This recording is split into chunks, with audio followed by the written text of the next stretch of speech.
Hello and welcome to the Evolutionary Age of Eros podcast. And I'm here today with my bestie. It's Paisley Hart. It's Welcome, Paisley. Share with me. us a little bit about you and why you're here. Hi Vic. Hi listeners. Hi friends. I'm Paisley Hart. I am always stumped by this question because I'm like definitely a shapeshifter, a very fluid human. In this current iteration on this podcast today, I am a let's to play with on the Vic's branding. I'm a bit of a tantric faggot. I am a community builder, someone super interested in right now um, the Venn diagram, the intersection between rave culture and therapeutic, spiritual, esoteric realms, and where the intersection sits in between. So if you were to put a circle of rave culture and a circle of like esoterics and cross them over, what's in between is what is like I'm mainly focused on. I'm someone that builds community around that. I run a business called Rave Temple that is very much exploring that and has built a really strong community in Australia and has sent me across Australia and across Europe, running events, running dark rooms, running sex positive events, and yeah, that's my main focus after maybe 7 years in the personal development world and in the tantric world. And then before that, maybe another 7 years in the music industry. So I definitely have played in both worlds quite deeply. And now I'm really interested in where they start scissoring each other. Mm. Sounds hot. I like Sounds it. hot. That's actually why I wanted to have you on the podcast today, because for me, this is the evolutionary edge of Eros in a Mm, very cultural way, like yeah. what we've been witnessing. And I think what you've kind of like walked through has been like, okay, I've been in the self-development space. I've seen temple culture, very heteronormative. And there's this other part of you that was like, where do I explore this? And it Mm. was those two worlds of like, okay, it's either the gay sauna or it's a temple. It's like people I want to fuck in a way that I don't want to fuck, or people I don't want to fuck in a way that I'd like to fuck. Damn, so true. So true. That's my new book coming out soon. So share with us a bit about that. Like, where did that upwell from inside of you? Like, what was it? How did you Mm, know that that was a thing that was going to touch? Not just like, when you say you're a community builder, it's not just like a small group of people that are coming to a party. This is like, mm, masses of people now. You've hit something that is so like alive mm. on so many levels. And so I'm curious about that, like how you tracked that evolutionary edge of Eros inside of yourself and brought it into the world. Yeah. Again, a million ways I can answer this. Yet, what feels most true in this moment is like, yeah, it is this polarity that you just spoke of, like, studying at the International School of Temple Arts, but very much being in the pressure cooker, the melting pot of what is the Northern Rivers and the more like shamanic, tantric, evolutionary community of facilitators and the ripple outs of that and us going into our temple spaces into our co-created experiences or just like what we maybe say is a party that ends up being like a transformational soup of who knows what it is, but we pop out like revolutionary new humans every quote unquote party, maybe just a like it's a housewarming party, and then it's like we're in the depths of the void and having these very transformational experiences, and yeah, me deeply loving these experiences and also feeling not all the way met in my queerness. So, majority of the community in these like shamanic transformational spaces are um, mostly straight identified and or like also a lot of people are queer in like the soul Mm. and like very fluid in their sexuality, but I define queerness more than just who you have sex with.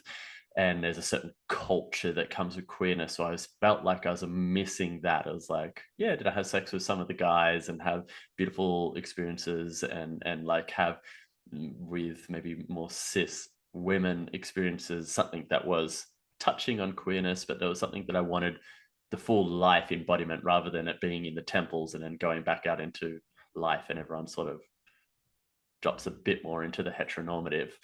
And then I would, okay, I'm not all the way met here, but I'm having these amazing experiences. And then I'd go to like more gay and queer parties or sex saunas and like love the debauchery, the freedom, the fashion, the politics, the expression, and just like absolute hedonism.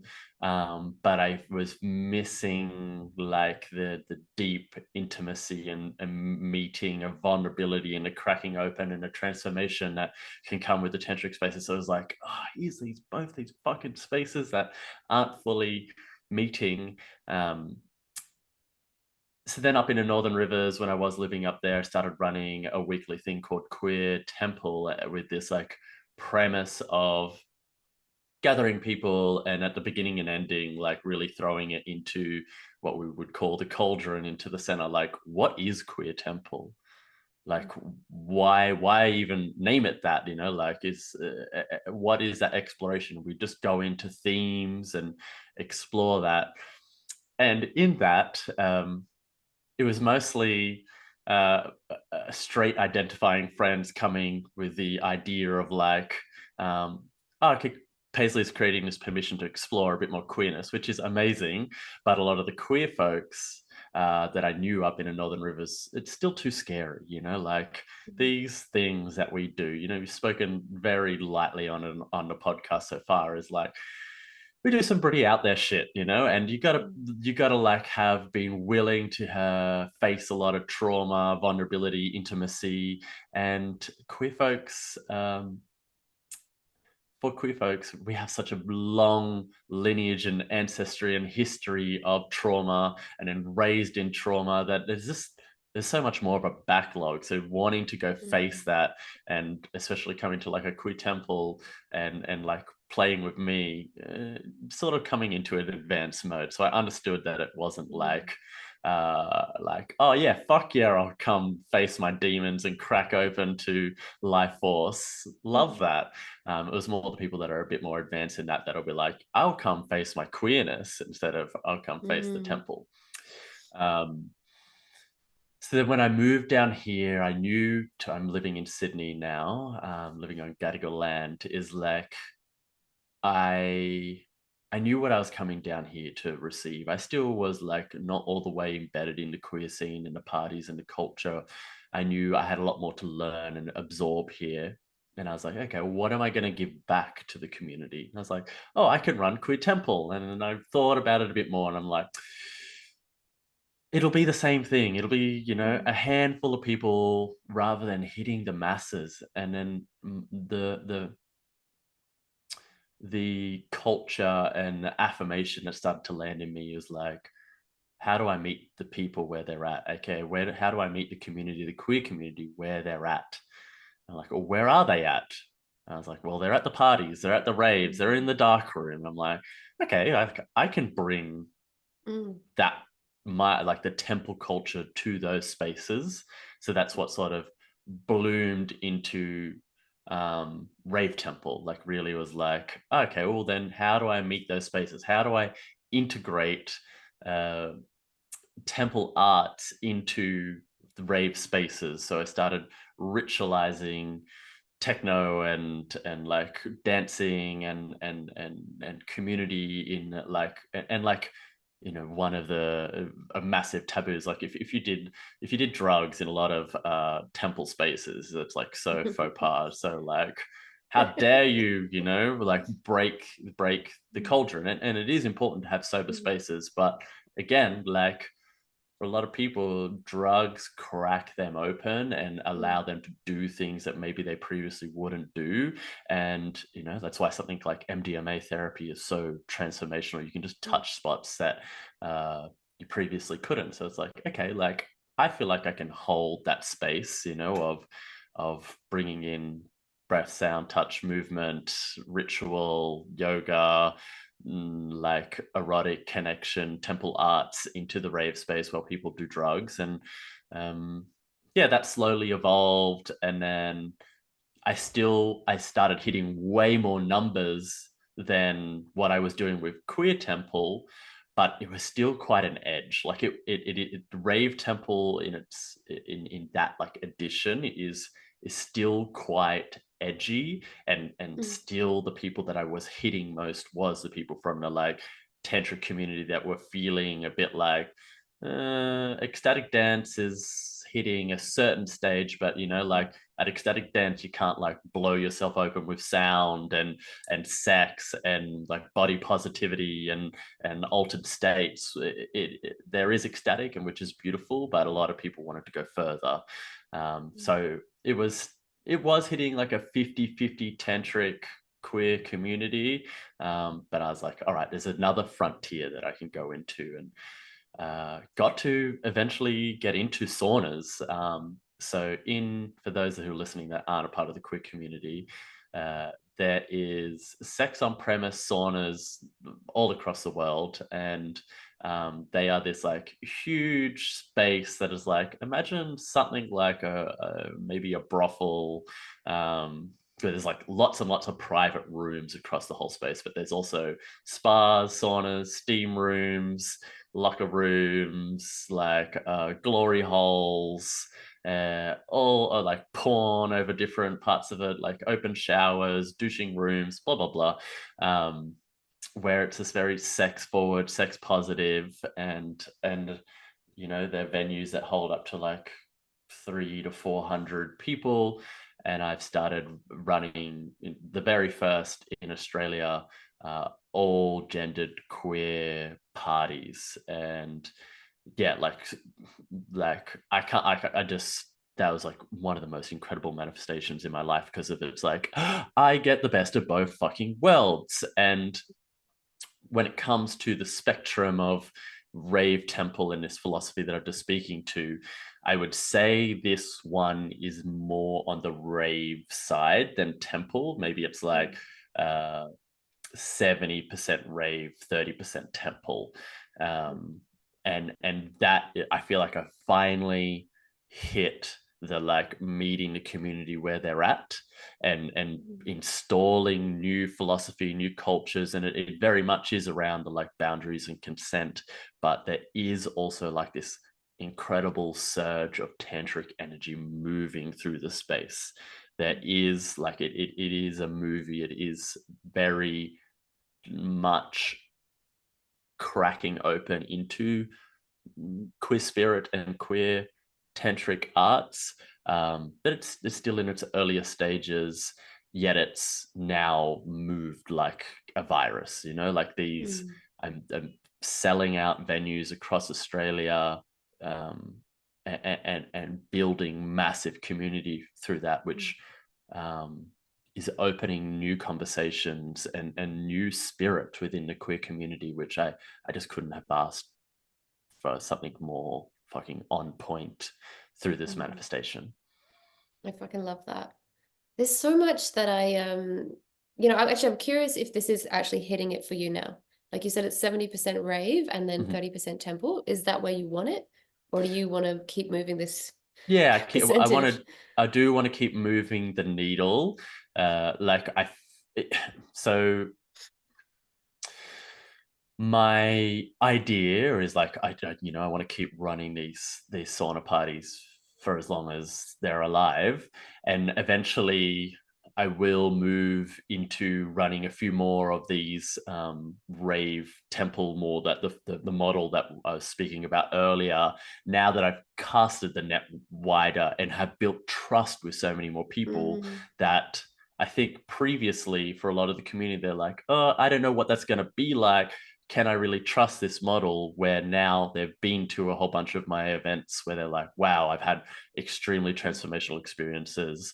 We do run hilariously like speed dating that is like somewhat like a tantric model installation, very much based off the principles of something that we have learned at the International School of Temple Arts, which is a model called RBDSM. and it's sort of like somewhere between RBDSM and speed dating that is installing these models that I really would need everyone to be able to be aware of coming into a rave temple event, run by people that are from the Tantra community. So there's somewhat like workshops happening within this big orgy. So I do want to slip into that, and I have other things coming up that also will give space for it. But this is the like, this is the entry level to then go into further spaces, and I don't think everyone within that community will want to come to it, but I think a large majority will, and have these popping into new spaces. I love this. There's something I want to go deeper into, and it is that thing that you spoke of, like queer spirit, like I have this interesting experience for myself where I feel like I'm like a heteronormative queer woman, like, and it's like, it's like, how does like, I think there's a lot of people that consider themselves queer Mhm. that because they sleep with both men and women that don't necessarily, I don't know, like fit in, belong in the queer culture, you could say, with this queer spirit that you're speaking to. And my curiosity around it is more like, for me, this evolutionary edge of eros, like gender is getting more and more fluid. Like this understanding of our sexuality and who we be in the world is getting more and more fluid than it has ever been. And I feel like you've touched on something that is this queer spirit meeting this temple culture, meeting these other parts. Because, like you said, there's plenty of people in the temple community that are happy to sleep with any gender. And what sort of like what is emerging in the world, like on an esoteric lens to you? Like, why is it happening this way? What is going on that you see? Something I think about often is like, so when we study, and we've both done it countless times, you more so than me, is at the International School of Temple Arts, on like day 3, there's a lot of moving through feminine masculine models and embodiments, and it does work with both gender, energy, archetypes, etc. And there's something that happens across that day, traumatic for me as a queer person, revolutionary for straight identifying people, where they just pop into this like this somewhat queer spirit within it, like that, like it's and also you would see as like dualistic tantric energy, right?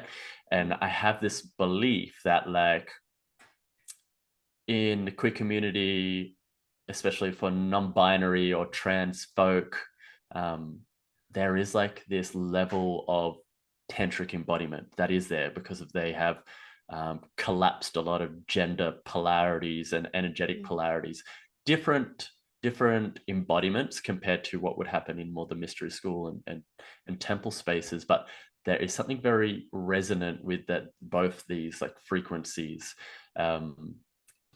I'm sure they're okay with me sharing this story. So Susie Kim, who is another person of our like community in and studies in the same place.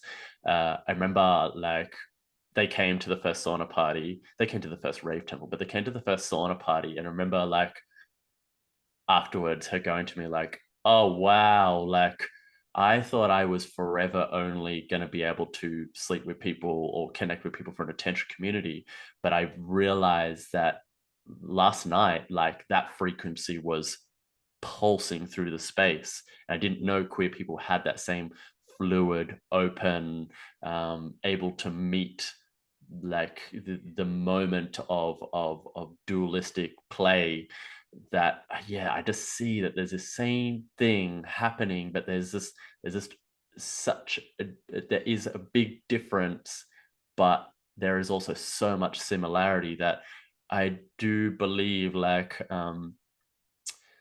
they are like sibling embodiments and frequencies of what pops when you go into the like dualistic, further than also non-dual energy of like in a temple spaces. That is the same as going on your like gender identity and politics and embodiment of queerness. There is something that pops that is very, very similar, but like they have so much to cross over.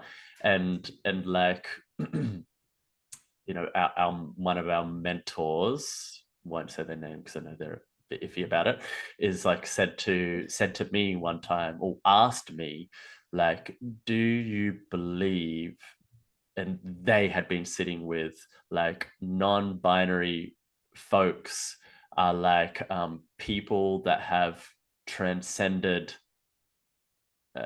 like their souls that have transcended identity, that land in a body that now has to deal with identity.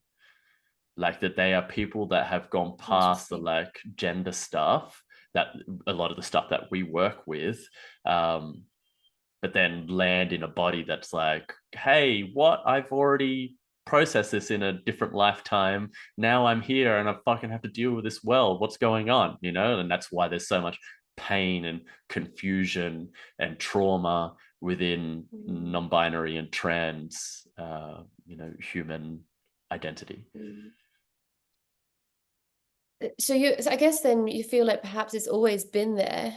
This, and I mean, obviously, I've done a little bit of study into like this understanding of where queerness was, you know, in ancient times, and it did seem like the major shift that I'm tracking is that like people didn't care about passing as a, if they're a man, passing as a woman, or if they're a woman, passing as a man. And almost like there was this openness, and even through the 80s, kind of what we saw of like Prince and people like this, it's like they weren't trying to be a different gender, they were just expressing their fashion, art, experience of life through the mode of their body, basically. And now there's something that's shifted where it's like it feels more complex. It feels like we're reaching this sort of point where it, like largely lots of things are changing for, especially for even for young kids. What is this what is it that you feel like has popped through on a like a historical level that's had people waking up to a whole different version of what queer spirit means to them? Yeah, I just think there's a surging of like life force. It's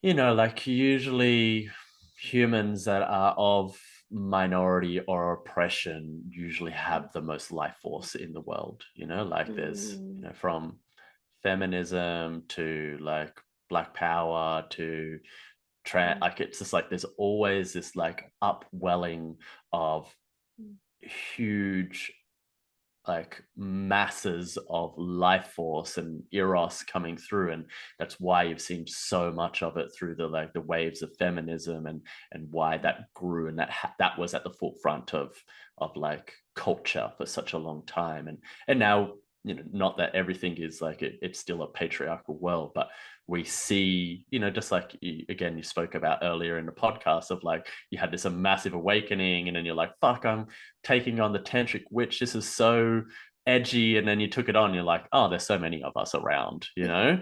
And now we live in a like a world of so many sex witches at the forefront, and I believe that was like, okay, cool, like on a gender level, women and feminism has really popped through, at least like second wave. And then there's this like now maybe like there's like the third, I think it's the third wave of like feminism, where that's like including trans women and all gender, that's like right now we are in like the evolutionary stage of gender when it comes to like, okay, well then we're going into third gender, fourth gender, like gender queer, uh, to pop through and see what that gives life force. Because yeah, previously someone like a Prince is like, rock stars can sort of get away with the bending, you know. It's like, you know, in the 80s, you know, look at every rock star, is they had the massive hair and the gender bending clothes, but it was never looked at as queer. It was just a rock star identity, where now those codes are like at the forefront of a lot of spaces across Netflix, and you know, just recently the Olympics and this and that is like, that's okay, now that's an embodied stance versus like a rock star identity. Yeah. Yeah. This is cool. I guess my curiosity, because you have been seeing so many of these things coming, like it's almost like you saw this possibility of like rave and temple culture coming together. You saw like this layers. You almost feel like, the way that you were speaking to queerness as like something beyond just your preference of who you are into sexually. Like Mm. all these concepts seem to be like coming in and learning for you. I guess there's a curiosity of like, where do you think this is going? Like what is the next frontier, what's like the ideal, what's the world by Paisley look like, like Mm. if you were to vision into this like future, what do you want to see? So I'm just at the very tail end of reading this book called Not Gay, Homosexual Sex Between Straight Cis White Men. Love And it's it. it's about like the things like hazing in frat parties and Mm, military and navy, or like the phenomena of like straight men liking to jerk off together in a more nostalgic way of when you're young boys, you sort of explore your sexuality together, and things like at truck stops where that stuff can happen. And it's a black lesbian woman exploring this phenomena and really doing her best to like deconstruct it and really look at it as like,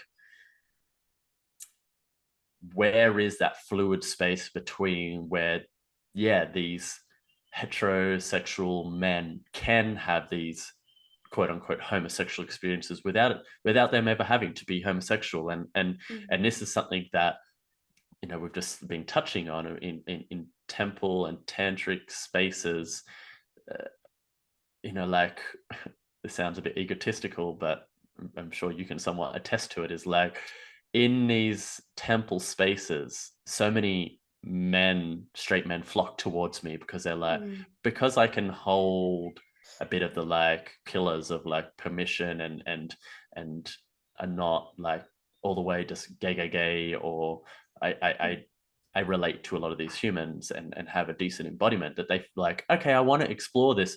I don't think I'm going to be coming out as queer afterwards, but I am mm, wanting to track life force. I wanting to get these codes. I want to like find that evolutionary edge of eros, and evolution for them right now is finding same-sex bodies to release whatever preconceived judgments and like blocks in their mm, spiritual path they have. um and I think that's like vice versa, is that there's this like level of fluidity and not only like working with these like feminine masculine polarities, which I don't love, but I do see their benefits in the world. But like the yin and the yang, the whatever you want mhm, to do is like collapsing more of these models in the world. And I just see yeah, maybe controversial, but like in these tantric straight spaces, the ones that are like at the evolutionary space, um, they're doing a lot of incredible queer work in the world, mm, and vice versa in the queer spaces that are a bit more political. That there is this like upwelling of collapsing such strong identifiers, and more so being allowed to just follow life force, and the importance of actually both solidifying identifier labels and then being able to have freedom to do all of the mm, opposite things of that. So it's like, I'm heterosexual, but I can still be with the same sex and mm, dress and do whatever, and but I'm still comfortably here. And mm, vice versa in queerness, is like I can still be homonormative and do all these other things and have heterosexual sex, but I'm still comfortable in my identity. I think that the walls are coming down on what these certain labels and identities are, mm. whilst finding a firm foundation within them. Oh. Yeah, this is like a new concept. I haven't really thought about it like that. And I like what you just brought in, this whole homonormative Mm, space. I'm just imagining like somebody like yourself, like that's mm, in a like a male body, and mm, then they only sleep with women, and they dress like you, and they're moving in the spaces like you. Like that, I hadn't even really considered that mm, as like a possibility that I'm sure is happening all the time everywhere, mhm, because it's like, and then there's like you speak to like it's almost like what I'm seeing is like a separation of identity. This is how I identify in the world. And then you can even choose which gender, which like political stance, all these different things. And then also like how your sexuality moves being separate to that.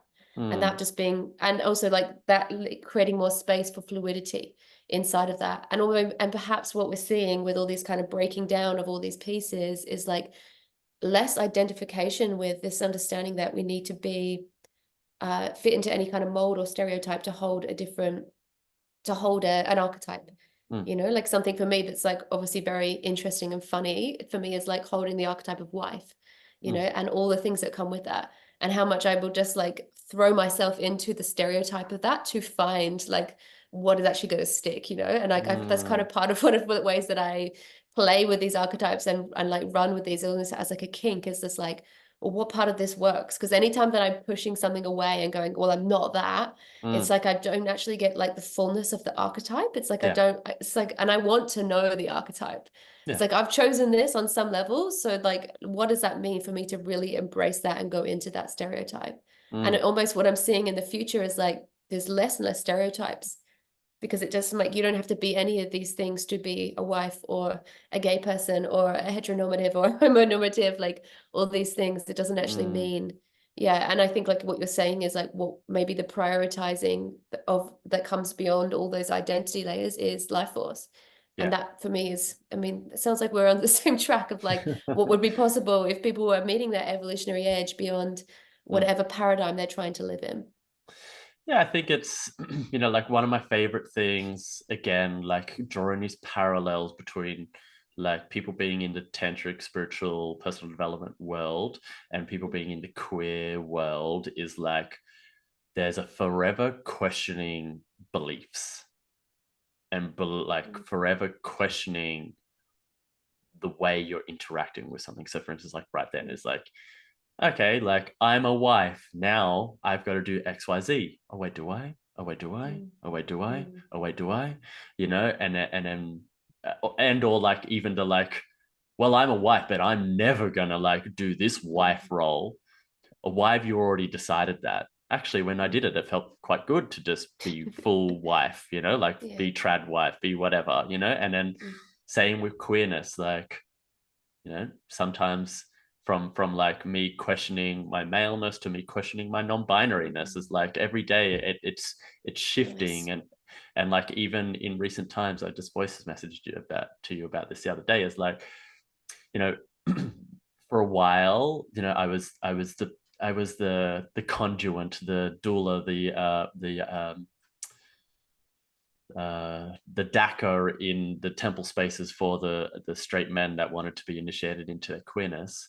And then I eventually started saying no to that because it was more Mm, work for me than it was for them in certain ways. Like I was holding so much space, so I just started saying no. Like no, I'm not available for that. No, I'm not available for that. mm, And then I started realizing, oh, like it's a bit more nuanced than that. It's like I'm saying no to life force coming towards me. mm, I've just got to know how to track that a bit better than previously.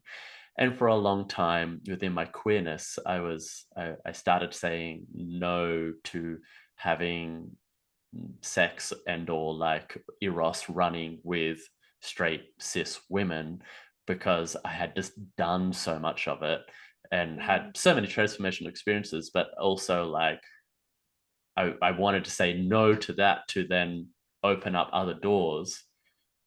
But as I was having a little cry to you on the phone the other day, is like I just said no to that, and then a lot of life force stopped coming towards me because mm, because much I was talking about with these like at the gay sauna is like, yes, I can get a certain kind of sex, a very like impersonal sex, which is also great, but and eros, but I wasn't getting either like I wasn't getting the transpersonal, a lot of what I was mm, missing, and that I get a lot of through having sex with and connection with straight cis women, because they are the most dominant gender in transformational spaces, because of women are so much more open to transformation, because that's a whole podcast on its own. But yeah, is like, oh, I've just been saying no to life force and like evolution coming towards me, because I was like, no, I want this kind of evolution and I'm standing for that. And this is a distraction to this life force. It's like, no,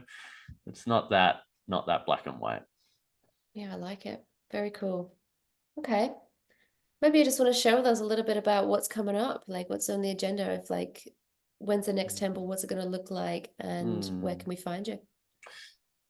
So yeah, I run pretty much every 2 months. I run one in Sydney, Gadigal Land, one of the sauna parties. So the next one is the 26th of September. My Sydney one is members only, so you have to like do an application to get into the party, and it sort of has like some key elements around like boundaries and consent. So I just know you're on top of that. So then the parties are so much open and free. Everyone knows they're on the same level. So please come along. And then I also have these in Melbourne. I just had one 2 weeks ago. So the next one will be maybe in like 2 months. And then I'm working on a 3-day camp. So this is like where the balance will be coming back, where we were speaking about earlier in the podcast, where of a night time it will be ravey, sexy, performy, queer, silly hedonism.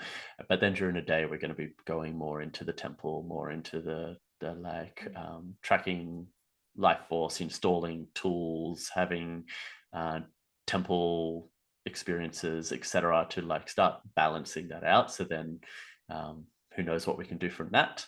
So that will be earlier next year. So just keep watching out for that.